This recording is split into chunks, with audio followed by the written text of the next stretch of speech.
tus manos está mi vida. En tus manos está mi vida.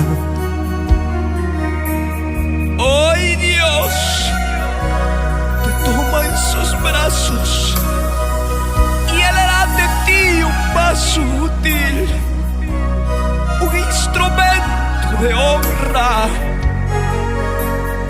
Tú no eres un accidente, eres un propósito de Dios.